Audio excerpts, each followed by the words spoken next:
Сіз үшін мейірім деген не? Жалпы мейірім ол жүректен басталады. Жүрегің нәзік болса, жүрегің мейірімге толы болса, адамдарға көмектесу, оның барлығы саған өте оңаймен келетін сияқты деп ойлаймын.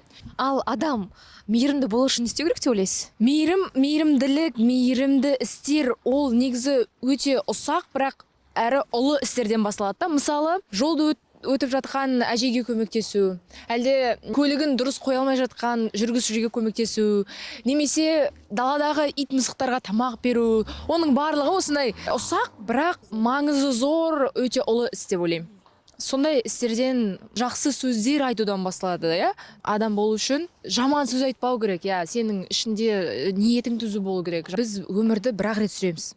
Осындай қысқа өмірімізді кек сақтауға жұмсамай, мейірімге толы жүрекпен өмір сүру керек деп ойлаймын. Сондықтан маған айтылған ауыр сөздерді немесе біреу маған жамандық, сараңдық жасады ма, мен оның барлығын ұмытып та кетемін. Сондықтан мейірімділік бар, оны көру керек, оны істеу керек. Қазіргі өте қиын заманда біз мейірімге толы, мейірімді адам болуымыз керек. Айт YouTube арнасының көрермендеріне, барша қазақ халқына Мархаба Сәбидің мейірімге толы әнін айтып берейінші. Сүйем, ойлайм, күлем, күйем, жылайм, қалайм, жырлаймын қазақша.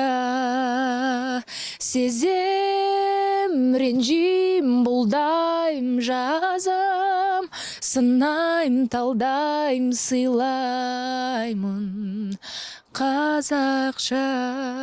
Мейірімді болайық, жүрегіміз мейірімге, жақсылыққа, махаббатқа толы болсын. Айт YouTube каналына тіркеліп қойыңыздар.